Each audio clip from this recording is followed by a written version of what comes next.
So friend hello everyone, एक बार फिर से आप सभी का आपके अपने इस यूट्यूब चैनल पर स्वागत करता हूं। तो फ्रेंड एक बहुत ही बड़ी फिर से यहाँ पे देखिए अपडेट लेके आया हूं पेंशन प्रणाली से संबंधित। यहाँ पे देखिए पेंशन के बारे में फिर क्या बोला जा रहा है। यहाँ पे ये देखिए साफ साफ लिखा है कि मोटे अक्षरों में यहाँ पे देखिए लिखा है कि खत्म हो पेंशन प्रणाली की विसंगतियाँ। और इसमें क्या क्या बोला गया है, इसमें हम लोग सब कुछ चर्चा करने वाले हैं। यहाँ पे देखिए क्या बोला गया कि अगर सरकार को वित्तीय बोझ की चिंता है तो फिर एमपी एमएलए के लिए भी एक देश एक पेंशन की बात क्यों नहीं हो रही। तो यहाँ पे बहुत ही अच्छी बात इन्होंने कही है और पूरा स्टेप बाय स्टेप सब कुछ यहाँ पे वीडियो में बताने वाला हूँ। देखिए पिछले दिनों केंद्रीय वित्त मंत्री निर्मला सीतारमण ने सरकारी कर्मचारियों के लिए राष्ट्रीय पेंशन प्रणाली एनपीएस में सुधार के लिए एक समिति की गठन की घोषणा की। ज्ञात होगी केंद्र सरकार ने वर्ष 2004 में वित्तीय बोझ को ध्यान में रखते हुए पुरानी पेंशन प्रणाली ओपीएस को खत्म कर दिया था। इसकी जगह एनपीएस आई थी। फिर कह रहा है कि अब देश में फिर से ओपीएस लागू की मांग उठ रही है। इसे देखते हुए विपक्षी दलों द्वारा शासित कुछ राज्यों छत्तीसगढ़, झारखंड, राजस्थान, पंजाब, हिमाचल प्रदेश ने ओपीएस को अपना लिया है। वहीं अन्य राज्यों ने भी इस पर विचार करने के लिए समितियां बनाई है। अब सबकी नज़रें उनकी रिपोर्ट पर टिकी है क्योंकि माना जा रहा है कि आगे फैसला नहीं उनकी सिफारिशों के आधार पर होगा। फिर कह रहा है कि हालांकि इसी बीच यह सवाल किया जा रहा है कि अगर सरकारों को वित्तीय बोझ की इतनी चिंता है तो फिर वे सांसदों और विधायकों के लिए भी एक देश एक पेंशन की बात क्यों नहीं कर रहे। फिर कह रहा है कि सरकार जनप्रतिनिधियों को एनपीएस के फायदे क्यों नहीं समझा पा रही। जनसेवा के लिए खुद के लिए आगे आई ये नीति नियंता एक दिन भी जनसेवा की कीमत आजीवन वसूल रहे हैं। वहीं सरकारी विभागों में अपना पूरा जीवन खपा देने वाले व्यक्ति को 10% वेतन कटौती के बाद भी बुढ़ापा असुरक्षित है। आमतौर पर कोई भी नेता जितनी बार एमपी एमएलए बनता है उसका पेंशन उसी हिसाब से बढ़ता जाता है। साथ ही यदि पेंशन उसी हिसाब से बढ़ता जाता है, साथ ही कोई नेता विधायक और बारी बारी से लोकसभा सदस्य यानी तीनों रह चुका है तो उसे तीनों पेंशन मिलती है। जिस देश में 80 करोड़ लोगों को मुफ्त में अनाज दिया जा रहा है, क्या वहाँ ऐसी जनता के प्रतिनिधियों को राजा की तरह रहना चाहिए। फिर कह रहा है कि कभी 85% सांसद करोड़पति है और यही माननीय महज 600 से अधिक रुपए 600 करोड़ महज 600 रुपए की सामाजिक सुरक्षा पेंशन से जनता की गुजारने की बात करते हैं और एनपीएस को ज़्यादा अच्छा बताते हैं।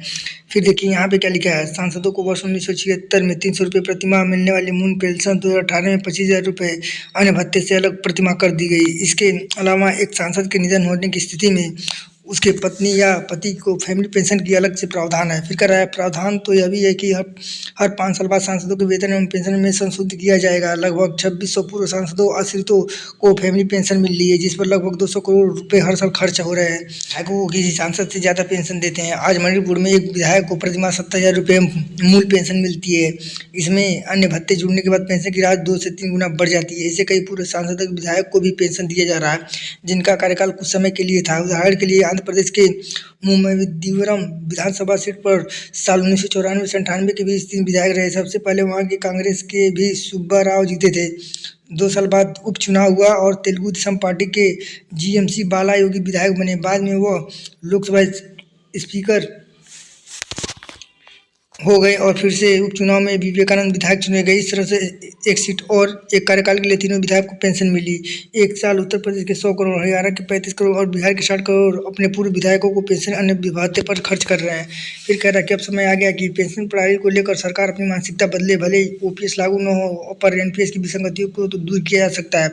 वास्तव में एनपीएस उन लोगों के लिए लाया गया था जो 21 से 25 वर्ष की आयु में नौकरी में शामिल होते हैं, फिर 35 से 40 वर्ष के लिए पेंशन फंड में योगदान करते हैं और ज़्यादा लोग नौकरी देर में मिल रही है। संविदा हुए भर्ती कर्मचारियों को अधिक उम्र पर नियमित होने के कारण कर्मचारियों का सेवानिवृत्ति मध्य 10 से 15 वर्षों में हो रही है। कई बार एनपीएस अकाउंट खुलने में ही वर्षों लग जाते हैं। फिर इस अवधि में न तो कर्मचारी का योगदान कर पाता और न ही नियोक्ता। लिहाजा प्रति माह 2 लाख रुपये वेतन पाने वाले लोगों को पेंशन 5 से 10,000 रुपये प्रति माह तक ही बन रही, जिससे वे अपनी मासिक बिजली बिल का भुगतान एवं दवा का खर्चा नहीं निकाल पा रहे हैं। एनपीएस को लेकर कर्मचारियों की आशंका अब सच साबित होती दिख रही है। सरकार के लिए 20 से 25 वर्ष तक करने वाले कर्मचारियों को रिटायरमेंट के बाद बुढ़ापे के समय बाजार के भरोसे छोड़ देना कहाँ उचित है। कहा क्या माननीयों द्वारा जनता के पैसे से पेंशन लेना संविधान के अनुच्छेद 14 समानता का अधिकार और अनुच्छेद 106 का उल्लंघन नहीं है। ऐसी विसंगति क्यों? एक व्यक्ति एक वेतन एक पेंशन का नियम माननीयों पर क्यों नहीं लागू होना चाहिए। सरकार बार बार अपील करती है कि सक्षम होने पर आम लोगों को गैस सब्सिडी समेत कई तरह की सब्सिडी स्वेच्छा से छोड़ दे। तो फ्रेंड यहाँ पे ये बोला जा रहा है, आप लोग साफ साफ देख सकते हो। इतना कुछ मैं यहाँ पे बोला तो मुझे लग रहा है कि यहाँ पे ये बोला गया है कि पेंशन जो भी विसंगतियाँ हैं सिर्फ वो सांसदों और विधायकों पर क्यों लागू हो रहा है। अगर इनको जब ओपीएस दे रहे हो तो जो कर्मचारी अपनी पूरी जीवन सरकारी सेवा में लगा रहा है तो उसको एनपीएस में या फिर यूपीएस में क्यों रख रहे हो। तो यहाँ पे उन्होंने बहुत ही अच्छा बात बोला है और उम्मीद है कि जल्द से जल्द इस पर सुधार हो, क्योंकि बहुत ही मतलब टॉपिक पे बोला गया ये बात है और डॉक्टर ब्रजेश कुमार तिवारी का ये बयान है। तो उम्मीद करता हूँ कि ये जो वीडियो है आपको पसंद आई होगी। वीडियो को ज़्यादा से ज़्यादा शेयर करो ताकि हर एक कर्मचारी तक ये बात पहुँचे। मिलते हैं नेक्स्ट वीडियो में, तब तक के लिए जय हिंद, वंदे मातरम।